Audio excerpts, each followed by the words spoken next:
Hello everyone, this is Sushil Kumar Rai. You are watching my YouTube channel Achievers Mathematics. Friends, आज हम class 10th chapter 2 polynomials का study करेंगे। Friends, इस chapter में हम सबसे पहले पोलिनोमियल क्या होता है इसके बारे में थोड़ा सा डिस्क्राइब करेंगे। इस चैप्टर को कुछ बेसिक्स है उसको समझेंगे, फिर हम आगे एक्सरसाइज करेंगे। सबसे पहले है पोलिनोमियल। पोलिनोमियल का मतलब क्या होता है? पोलिनोमियल को हम बोलते हैं बहुपद। बहुपद का मतलब क्या होता है? जिसमें बहुत सारे पद हो, ठीक है, उसको बहुपद बोलेंगे। जैसे पोलिनोमियल हो जाएगा जिसमें दो या दो से ज़्यादा पद हो, उसको हम क्या बोलेंगे? पोलिनोमियल। ऐसा इक्वेशन जिसमें दो से ज़्यादा टर्म हो, नंबर ऑफ टर्म्स दो हो या दो से ज़्यादा हो, उसको हम पोलिनोमियल बोलेंगे, ठीक है। जब हम पोलिनोमियल की चर्चा कर रहे हैं तो इसी के साथ हम मोनोमियल को भी समझ लेते हैं और बाइनोमियल को भी समझते हैं। मोनोमियल क्या होता है?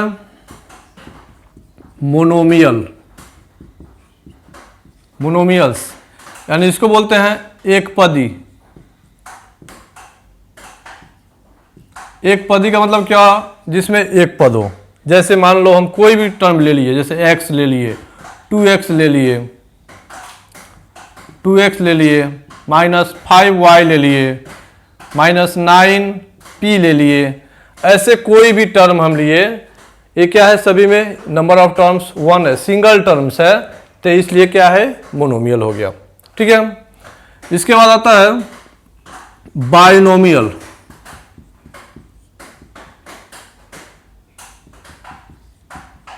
बाइनोमियल्स का मतलब क्या होता है? द्विपदी, यानी ऐसा इक्वेशन जिसमें दो ही पद हो उसको बोलेंगे बाइनोमियल या द्विपदी। जैसे हम लिख सकते हैं x + 5 या 3y + 7 -9z + 11। ऐसे कोई भी हम दो टर्म ले सकते हैं। अगर ऐसे लिखते हैं तो क्या इसमें नंबर ऑफ टर्म्स 2 है, इसलिए क्या कहलाएगा? बाइनोमियल, ठीक है। अब हम पढ़ेंगे टाइप्स ऑफ पोलिनोमियल के बारे में, ठीक है। तो टाइप्स ऑफ पोलिनोमियल में ओके, तो अब हम पढ़ेंगे types of polynomials. Types of polynomials में सबसे पहले आता है लीनियर पोलिनोमियल्स। लीनियर पोलिनोमियल को क्या बोलते हैं? रैखिक बहुपद। रैखिक का मतलब क्या हुआ? इसका एग्जांपल देखेंगे। जैसे हमने लिखा 2x + 5, एक एग्जांपल ले लिए। तो यहाँ पे जब कोई भी हम पोलिनोमियल लिखेंगे तो इसमें दो टर्म यूज होगा। एक होगा जो वेरिएबल होगा, यानी वेरिएबल क्या हो गया? x हो गया, a हो गया, b हो गया, p q z, कुछ भी, कोई भी यहाँ पे अल्फ़ाबेट लेंगे, यानी ये वेरिएबल है। यानी हमको पता है कि जब हम क्वेश्चन को सोल्व करते हैं तो x का अलग अलग जगह पे अलग अलग मान आएगा, p का अलग अलग मान आएगा, q का अलग अलग मान आएगा, तो इसलिए हम इसको बोलते हैं वेरिएबल। वेरिएबल का मतलब जिसका वैल्यू चेंज होता रहे। और दूसरा कांस्टेंट, यानी ये 5 है और 2 है। 5 और 2 क्या है? कांस्टेंट टर्म है, यानी 5 का वैल्यू कहीं भी 5 ही होगा, इसको हम बदल नहीं सकते। तो यहाँ पे हम जब देखेंगे कि जब हम एक इक्वेशन लिखेंगे, ऐसा इक्वेशन जिसमें जैसे मैंने लिखा था 2x + 5, तो यहाँ पे जो ये हमारा वेरिएबल है इसका पावर क्या दिख रहा है? यहाँ पे कुछ नहीं दिख रहा है ना, इसका मतलब 1 हुआ। यानी ऐसा इक्वेशन जिसमें x y z यानी जो भी वेरिएबल टर्म है उसका पावर बोलेंगे या घात बोलते हैं, वो 1 हो। जैसे यहाँ पे क्या है? 1 ही तो है, छुपा हुआ है, इसको दिखाते नहीं। अगर 2 रहता तो लिखते, तो ये ऐसे हो गया। या हम लिख सकते हैं 9y + 5, ये भी क्या है? लीनियर पोलिनोमियल है, क्योंकि इसमें x y z p q जो भी यहाँ पे टर्म आएगा, यहाँ पे इसका पावर क्या है? मैक्सिमम पावर क्या है? 1 है। 1 से ज़्यादा इसमें नहीं दिखे। कितना भी हम इसमें इक्वेशन लिखेंगे, इसमें x y या z का या p का q का जो भी यहाँ वेरिएबल रहेगा, उस वेरिएबल का वैल्यू 1 होगा, तो इसको बोलेंगे लीनियर पोलिनोमियल। दूसरा आता है क्वाड्रेटिक पोलिनोमियल। दूसरा क्या बोलेंगे? क्वाड्रेटिक।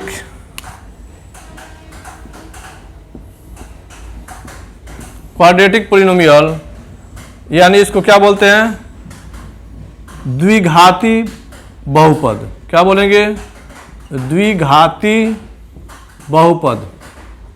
इसका नाम हिंदी में थोड़ा खतरनाक है, द्विघाती। तो मतलब क्या है, इसका घात यानी पावर क्या होगा, 2 होगा।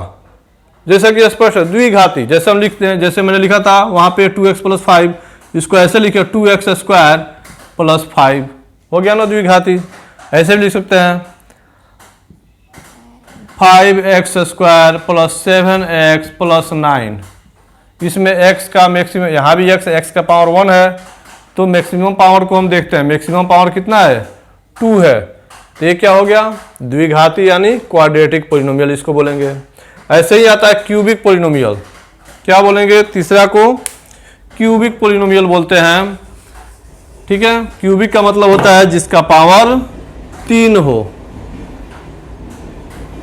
क्यूबिक पोलिनोमियल, इसको क्या बोलेंगे, त्रिघाती।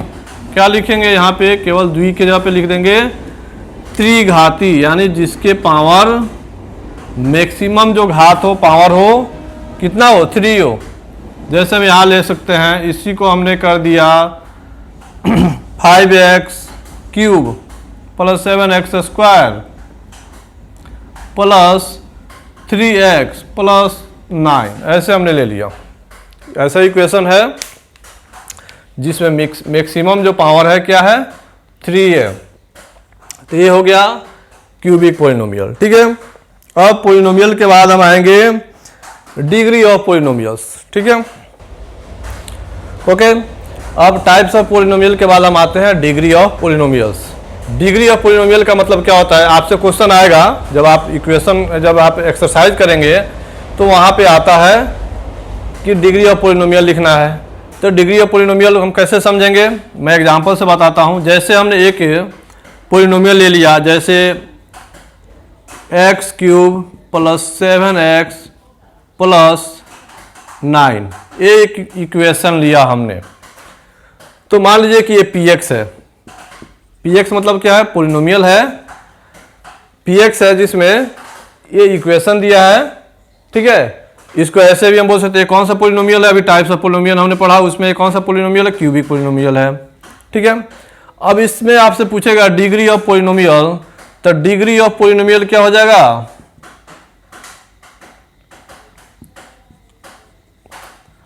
डिग्री ऑफ पोलिनोमियल हो जाएगा, यानी मैक्सिमम डिग्री हम देखते हैं। मान लीजिए कोई पोलिनोमियल x है, px, तो इसमें x का मैक्सिमम वैल्यू हमें देखना है। सबसे बड़ा वैल्यू क्या है, 3 है ना, 3 है यहाँ पे सबसे बड़ा। इसमें पावर हमें देखना है कि x का सबसे बड़ा पावर क्या है, 3।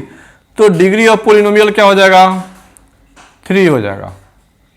ओके, अगर ऐसे लिखा रहता है x का पावर 4 + 7, बस मान लीजिए इतना ही लिखा हुआ है, डिग्री ऑफ पोलिनोमियल क्या हो जाएगा, 4 हो जाएगा। x का पावर क्या है, 4 हो जाएगा। अगर ऐसे लिखा है 2x² 3x² + 7x + 8, degree of polynomial क्या होगा, डिग्री ऑफ पोलिनोमियल 2 हो जाएगा, क्योंकि मैक्सिमम पावर क्या है, 2 है। ठीक है, अगर केवल ऐसे लिखा है 5x, डिग्री ऑफ पोलिनोमियल क्या हो जाएगा, 1 होगा, क्योंकि x का मैक्सिमम पावर 1 ही है।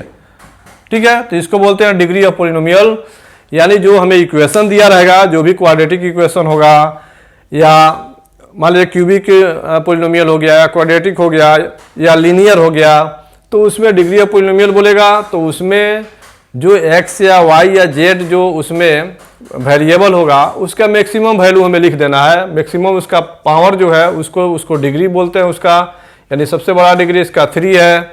इसमें x का सबसे मैक्सिमम डिग्री क्या है, 2 है।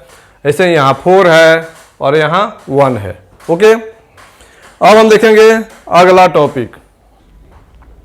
ओके, अब अपना अगला टॉपिक है जिसमें हम देखेंगे फॉर्मूला ऑफ क्वाड्रेटिक पोलिनोमियल।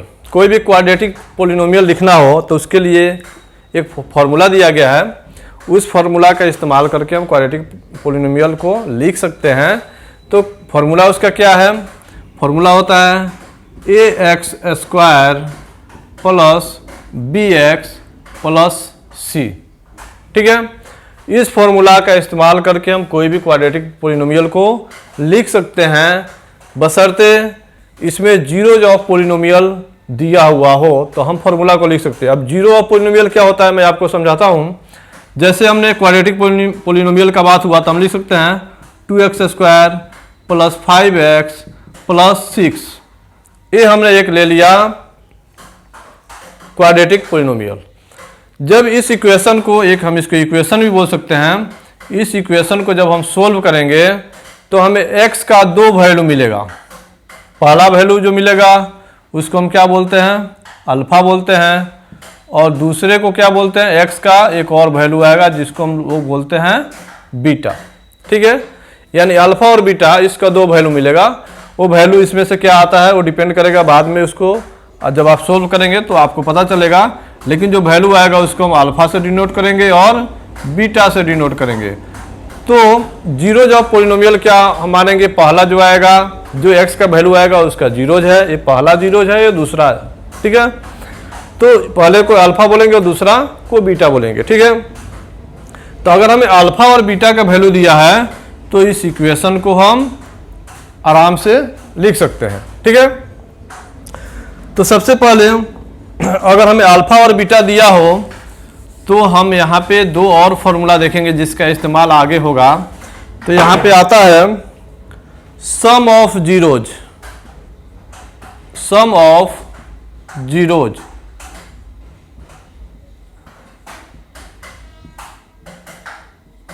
जो जीरोज हम निकालेंगे जब किसी इक्वेशन को सोल्व करेंगे तो एक्स वाई जेड जो भी उसमें वेरिएबल होगा उसका मान कुछ न कुछ आएगा, उसका वैल्यू आएगा। एक को अल्फा बोलेंगे और दूसरे को बीटा। तो सम ऑफ जीरोज का मतलब क्या हुआ, जो हमारा दो वैल्यू आया अल्फा और बीटा, तो alpha plus beta equal to क्या होता है, इसको हम लिखते हैं माइनस बी अपॉन ए। ये हमें ध्यान रखना है कि सम ऑफ जीरोज क्या होता है, अल्फा प्लस बीटा होता है। जो निकालने जो तो alpha plus beta equal to क्या होता है, माइनस बी बाई ए। ठीक है, तो माइनस बी बाई ए होता है। तो हमें इसी से रिलेटेड देखिए, यहाँ माइनस ये बी है, यहाँ पे आ जाएगा और ये यहाँ पे है। इसको हम आगे जब करेंगे तो इसके बीच का रिलेशन भी हमें पढ़ना है। दूसरा होता है प्रोडक्ट ऑफ जीरोज।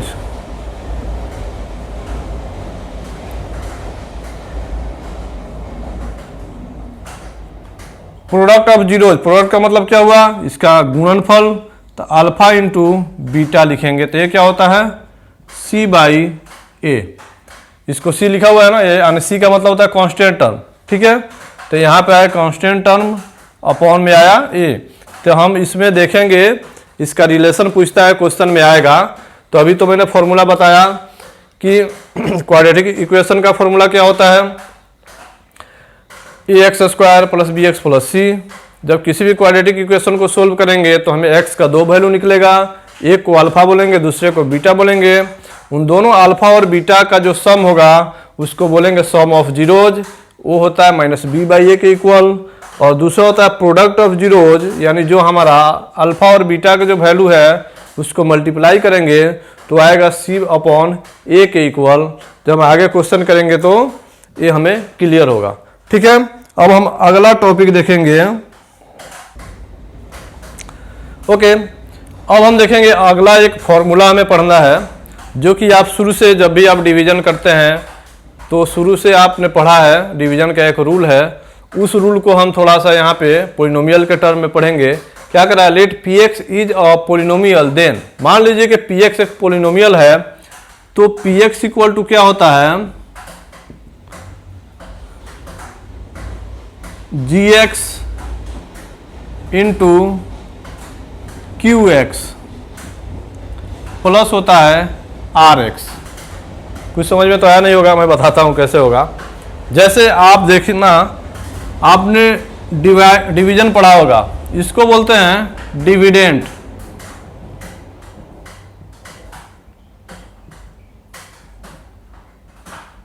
डिविडेंड होता है, ये होता है डिवाइजर।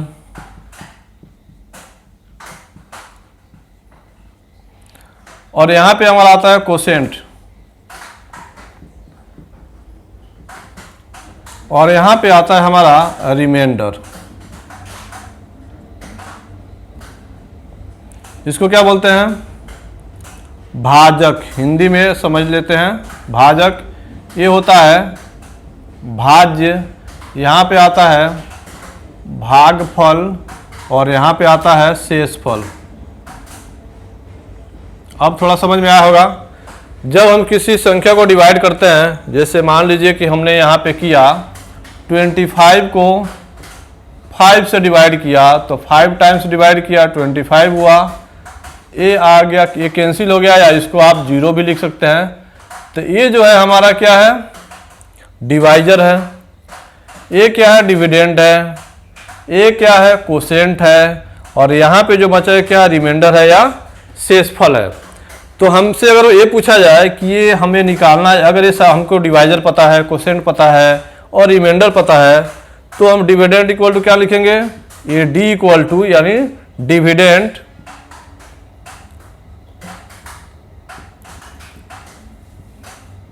डिविडेंड इक्वल टू हो जाएगा डिवाइजर, यानी डी से इसको डोनेट करते हैं, इनटू कोसेंट प्लस रिमाइंडर। यही होता है ना, भाज्य इक्वल टू भाजक गुणा भागफल प्लस शेषफल। ऐसा आपने पढ़ा होगा। तो यहाँ भी अगर एक px एक इक्वेशन दिया है, तो उसको जब हम gx से डिवाइड करेंगे तो qx मिलेगा, यानी उसका भागफल आएगा, कोसेंट मिलेगा और कुछ ना कुछ रिमाइंडर आएगा।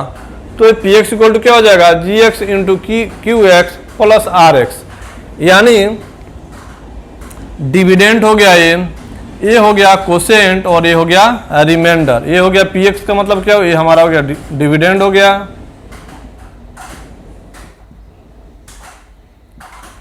ये हो जाएगा डिवाइजर, ये हो गया कोसेंट और ये हो गया रिमाइंडर। जब इसको हम सोल्व करेंगे, आप लोग चैनल पे बने रहें, आगे जब हम चैप्टर करेंगे तो आपको बहुत ही अच्छा से समझ में आएगा। अभी थोड़ा समझ में नहीं आया होगा, लेकिन जब तक हम सॉल्यूशन नहीं करेंगे हम फार्मूला को अच्छा से नहीं समझ पाएंगे, ठीक ना। तो अभी आज का क्लास यहीं पे हम समाप्त करते हैं। हमने अभी जो भी इसका बेसिक था पॉलिनोमियल का, आज हमने पढ़ा। लगभग इन्हीं सभी बेसिक्स का इस्तेमाल होगा चैप्टर को जब सोल्व करेंगे एक्सरसाइज को, तो और हम बहुत ही अच्छा से इसको सोल्व कर पाएंगे। हमें उम्मीद है आपको बहुत मज़ा आएगा। आप ऐसे ही मेरे चैनल को सब्सक्राइब करें और इसको शेयर करें, ताकि मुझे भी थोड़ा उससे अच्छा लगे कि आप लोगों ने मेरे वीडियो को देखा और शेयर किया, जिससे मैं आगे ये वीडियो कंटिन्यू कर सकूं। Thank you.